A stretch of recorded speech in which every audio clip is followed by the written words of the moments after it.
Je vais vous parler, pour ce qui me concerne, d'un sujet plus directement proche des entrepreneurs, mais bien entendu, celui de Jean-Christophe nous touche tous, donc c'est important. Je ne sais pas si vous voyez mon écran. Ça commence à partager. Voilà, et donc je vais voir aujourd'hui s'il est possible pour un entrepreneur de diriger plusieurs entreprises. Alors, c'est une question finalement intéressante parce que vous avez, comme moi, entendu depuis très longtemps ce proverbe français qui trop embrasse mal étreint. Alors, en recherchant cette chronique, ce qui est toujours fascinant, c'est qu'on se replonge dans sa propre culture générale. Donc, je vais vous décoder cette phrase qui date du XVIIe siècle. A priori, c'est là qu'on en retrouve les premières traces.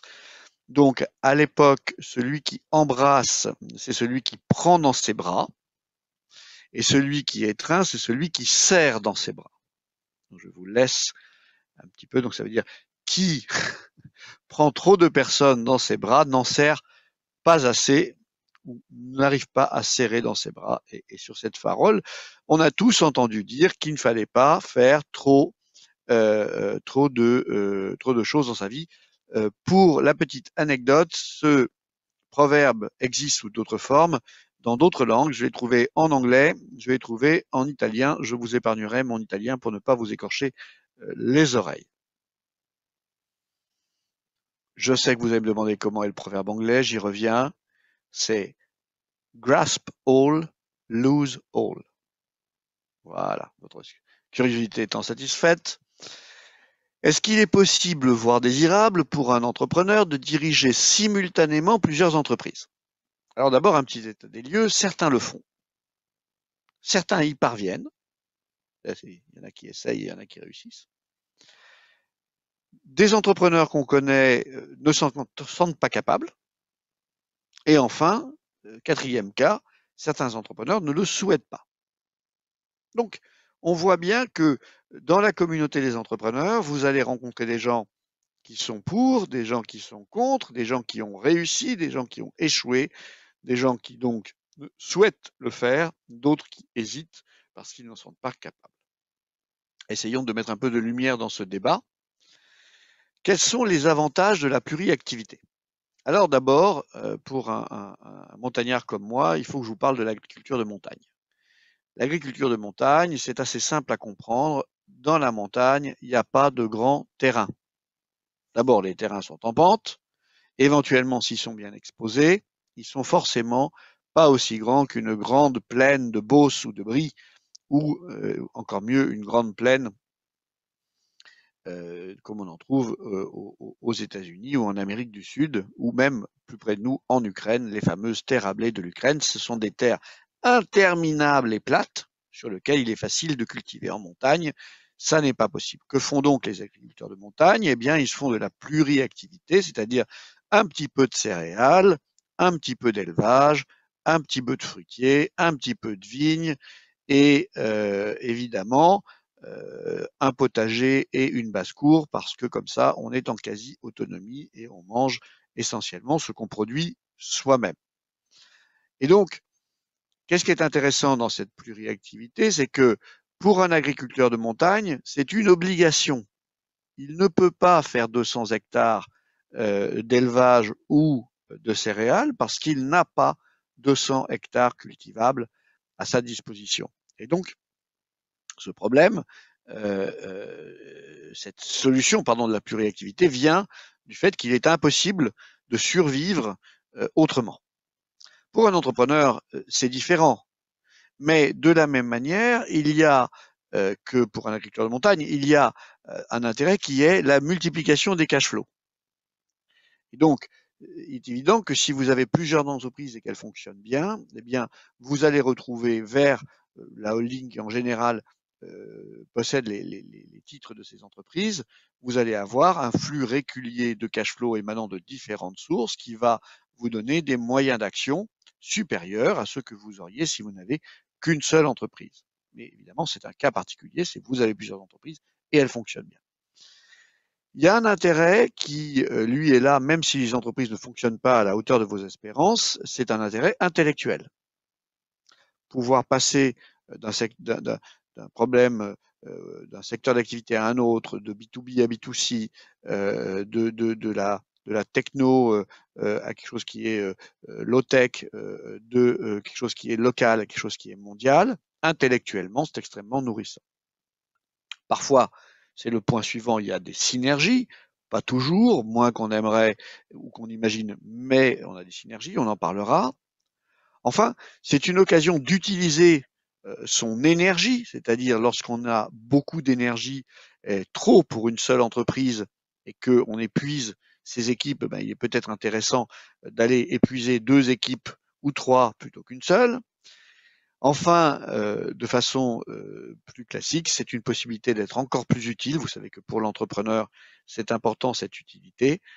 C'est une possibilité d'être utile à différents endroits, notamment bien sûr, en ne limitant pas la notion d'entreprise au for profit, vous pouvez tout à fait être à la fois chef d'entreprise et président ou actif dans une association ou dans un mouvement non-profit, que ce soit un mouvement politique, sociétal ou bien évidemment quelque chose de plus structuré.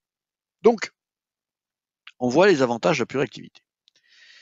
Mais bien sûr, il y a aussi l'autre côté de la pièce, parce que si c'était si facile, on le saurait. Il y a un risque d'éparpillement lorsque vous devez gérer simultanément des sujets complexes en grand nombre. Eh bien, vous pouvez éventuellement, c'est comme jongler au-delà de vos capacités avec une balle de plus. Eh bien, tout ça peut tomber par terre, bien sûr. Il y a aussi une conséquence qui est un petit peu le manque de contrôle, c'est-à-dire que comme votre attention est focalisée sur plusieurs sujets, eh bien, il est un petit peu moins focalisé sur chacun des sujets, donc vous pouvez voir se développer des dérives par rapport à vos instructions ou à vos désirs, et donc qui viennent typiquement d'un manque de contrôle. C'est bien sûr plus compliqué à manager. Il y a un sujet complexe qui est l'allocation de ressources, puisque vous avez des projets qui sont en concurrence parfois pour la ressource. Et par ressources, nous n'entendons pas uniquement les aspects financiers, bien sûr, mais les aspects de temps, de talent, etc. Et enfin, ça peut donner de vous une image brouillée. Ah oui, cet entrepreneur, oui, il est très actif, on ne sait pas très bien ce qu'il fait. Bah oui, bien sûr. Si vous êtes dans le décolletage, dans la vallée de Cluse, eh bien, c'est beaucoup plus facile. Tout le monde sait ce que c'est qu'une entreprise de décolletage. Et en plus, c'est assez logique à ce moment-là d'être dans la vallée de Cluse puisque c'est le haut lieu français du décolletage. Et donc, si vous êtes dans le décolletage et le transport aérien et le spectacle vivant et que vous avez 2 restaurants, là, pour le coup, ça devient compliqué de vous suivre quand votre banquier, votre écosystème, voire même vos collaborateurs ou votre famille essaye de comprendre qui vous êtes et ce que vous faites. Alors, il faut donc conclure que ce n'est pas un modèle pour tous les entrepreneurs. Il faut avoir une capacité, pour avoir une chance de réussir dans ce genre de pluriactivité, à passer rapidement d'un sujet à l'autre. Vous connaissez la différence entre fast thinking et deep thinking. Depuis des années, nous évoquons ces découvertes sur le fonctionnement du cerveau qui donc sont le système 1 et le système 2. Le système 1 va très vite, vous prenez des tas de décisions extrêmement rapidement. Système 2, vous réfléchissez tranquillement, vous prenez votre temps pour aller au fond des choses et votre cerveau est capable de faire les deux, mais on a tous un mode de fonctionnement privilégié, celui dans lequel, en général, on s'est construit enfant et avec lequel on est à l'aise. Donc, eh bien, si vous êtes un fast thinker, bien sûr, c'est plus facile d'être en pluriactivité. Il faut être en capacité d'accompagner suffisamment chaque projet. Alors, vous connaissez,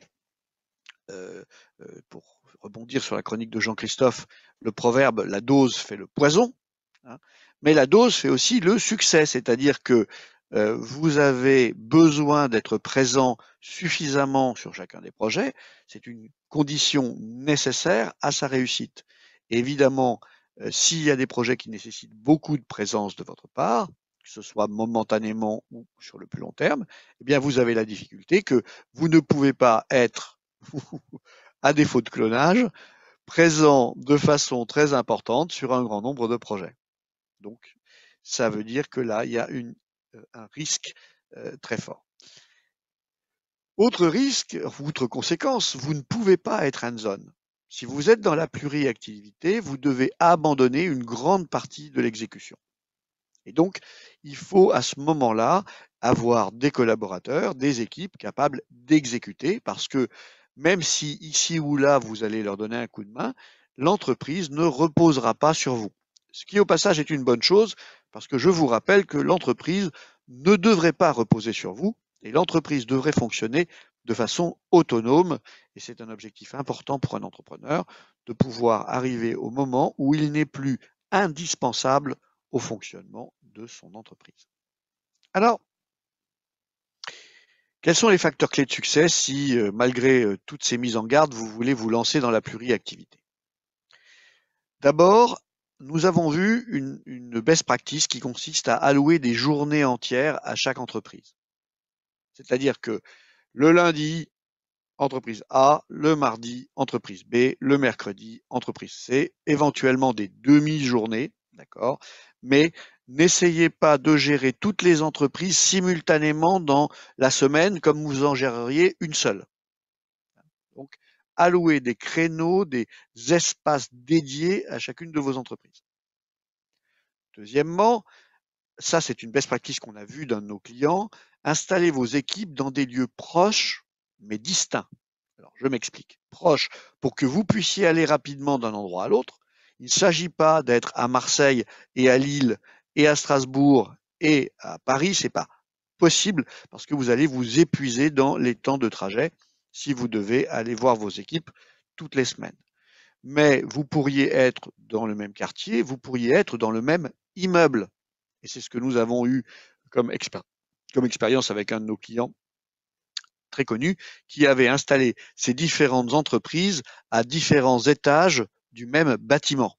Donc pour lui, extrêmement facile de passer d'un étage à l'autre, mais il y avait cet effet évident que les gens d'une entreprise se sentent comme un groupe social avec un lieu qui s'y rattache, alors que si vous les mettez dans le même lieu, c'est plus difficile de créer un collectif ou un sentiment d'appartenance à un projet particulier. Enfin, il faut bien sûr prendre du recul. C'est-à-dire que cette espèce de passage régulier que font tous les entrepreneurs de l'action à la réflexion, hein, du local au global, de l'instant présent à la réflexion sur le futur, il devient d'autant plus important que vous pouvez bien sûr vous perdre dans le quotidien de chacune de vos entreprises. Et donc, c'est très important de mettre en place des moments de recul. Une bonne manière de faire ça parmi d'autres, c'est de faire régulièrement des séminaires de 2 jours ou 3 jours avec vos équipes, une fois, 2 fois par an. Vous êtes avec eux pendant une durée relativement longue, à plein temps, donc toute la journée, mais évidemment les soirées et les petits déjeuners le lendemain ensemble. Et donc, du coup, vous avez le temps d'aller prendre du recul et eux également avec vous. Donc, ça, c'est donc des facteurs clés de succès. Enfin, vous pouvez bâtir une équipe qu'on appelle holding, c'est-à-dire une équipe qui sera pluri-intervenante. Si vous avez une direction financière, eh bien, elle peut assurer la direction financière de plusieurs entreprises. Si vous avez un CTO, il peut être le CTO de plusieurs entreprises. Si vous avez quelqu'un d'excellent en marketing, il peut être effectivement intervenant en fonction de ses compétences, bien sûr, sur des sujets qui concernent plusieurs de vos projets, etc., etc. Et petit à petit, vous allez voir que c'est ce petit groupe-là, ce petit commando, va devenir votre véritable cœur d'activité. C'est-à-dire que c'est avec cette équipe que vous allez affronter les différents problèmes et bien sûr vivre les différents moments de joie qui se situent sur le chemin. Alors pour conclure, la pluriactivité, c'est d'abord pour ceux qui le souhaitent et qui s'en sentent capables. Parce que ça, bien entendu, ça présente des difficultés croissantes par rapport au fait de manager une seule entreprise. Mais ça a beaucoup d'avantages, notamment vous permettre de devenir plus efficace dans la gestion de votre première entreprise, puisque vous allez devoir faire des gains de productivité, puis vous allez vous enrichir, bien sûr, de toutes les expériences que vous vivrez, mais c'est néanmoins quelque chose de complexe, donc il faut à la fois le désirer ardemment et à la fois s'en sentir capable. Comprenez-nous bien, on n'est pas en train de vous recommander une théorie de portefeuille parce que nous ne croyons pas à l'équilibrage des risques. Nous pensons que l'équilibrage des risques est impossible et que donc chacune des entreprises a ses propres risques et qu'il ne compense pas les risques que vous avez dans l'entreprise d'à côté. Donc, ne le faites pas pour ça parce que, de notre point de vue, ça ne fonctionne pas. Ensuite, vous pouvez vous inspirer du principe du porte-avions. Pour les militaires, un porte-avions, c'est une capacité de projection.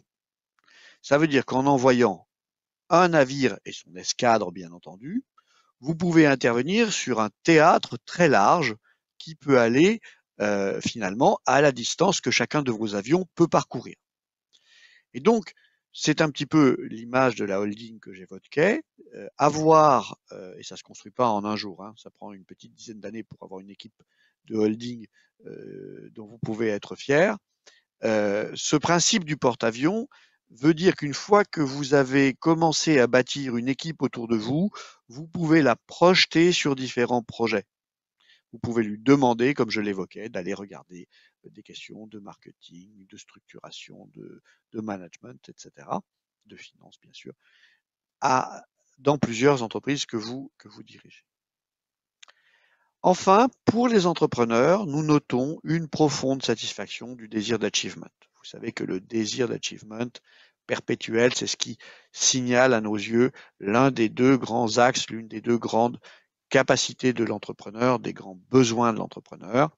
Et il est évident que si vous avez à la fois plusieurs entreprises, pourquoi pas plusieurs activités non-profit, pourquoi pas plusieurs projets en tête pour le futur, eh bien, vous avez cette satisfaction d'utiliser votre talent à la largeur de vos capacités. Merci et je suis tout à fait prêt à recevoir vos questions ou si vous avez peut-être des doutes sur ces sujets-là, on en a parfois dans les échanges avec les entrepreneurs, eh bien, je serais heureux de partager avec vous quelques exemples ou le résultat de nos réflexions. Alors Patrick, j'ai une première question pour toi. Est-ce que tu vois une limite sur le spectre des activités? Souvent des réflexions qu'on a, c'est mais oui, mais enfin, c'est quand même tellement différent de ce que je fais d'habitude que personne ne va comprendre. Alors, je pense que c'est vraiment lié à la personnalité de chaque entrepreneur. Il existe aux États-Unis une entreprise familiale qui a 1200 filiales.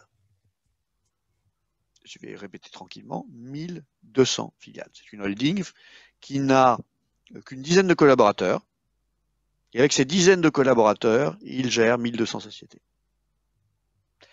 Donc, quand on a découvert ça il y a une quinzaine d'années, c'est un de nos associés que je salue aux États-Unis qui nous a pointé du doigt l'existence de cet événement, de ce cas un petit peu rare.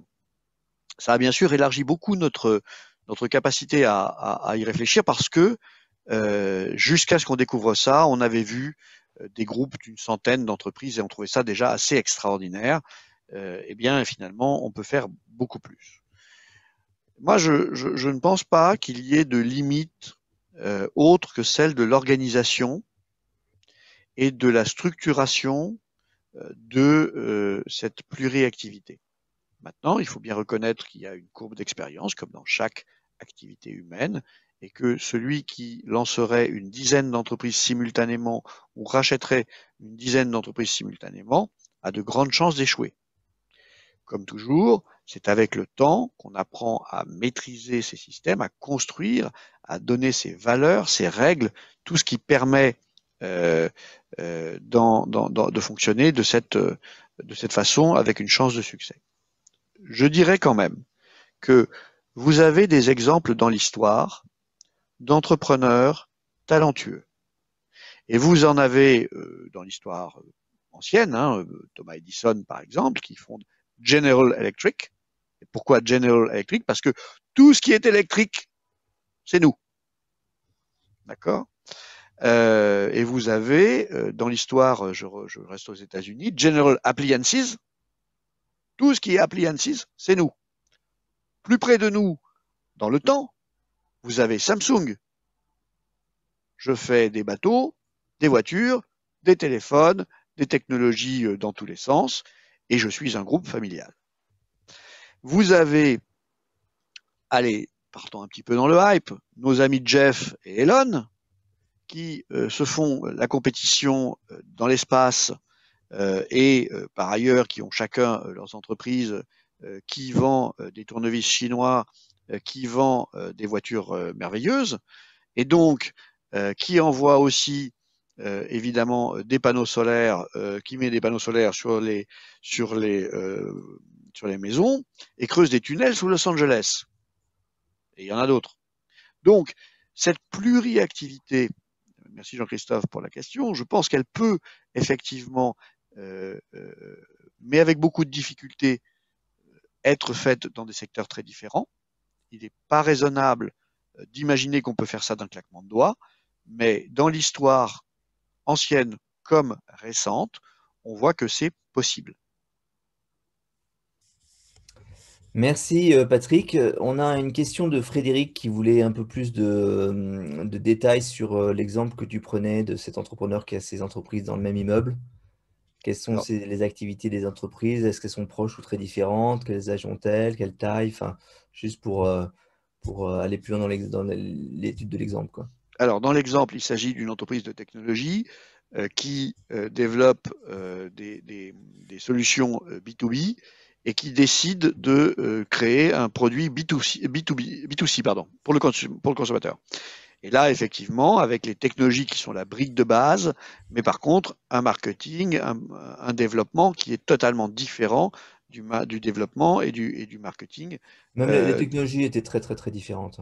Et peut-être que les technologies étaient même très différentes, même s'il y avait sans doute un cœur commun à tout cela. Il y a l'informatique qui est toujours le point commun, mais en l'occurrence, c'était d'un côté des objets qui étaient de la pure électronique, de l'autre, il y avait de la mécanique, enfin, c'était très, très Voilà, différent. donc c'est l'équipe de démarrage qui s'est installée à l'étage du dessus ou 2 étages au-dessus de l'entreprise principale. Il y a un plateau qui s'était libéré et donc c'était facile pour l'entrepreneur effectivement de le récupérer. Je pense que ça a duré un petit moment et je pense que c'est toujours le cas. Donc évidemment, il faut un grand immeuble si les entreprises se développent toutes à très grande vitesse. Mais rien n'interdit de faire ça dans un campus en s'installant au vert. L'idée, vous l'avez compris, c'est que l'entrepreneur puisse aller facilement, lui, qui est finalement le point commun de tous ces projets, puisse aller facilement d'un endroit à l'autre, sans perdre de temps, avec beaucoup de productivité.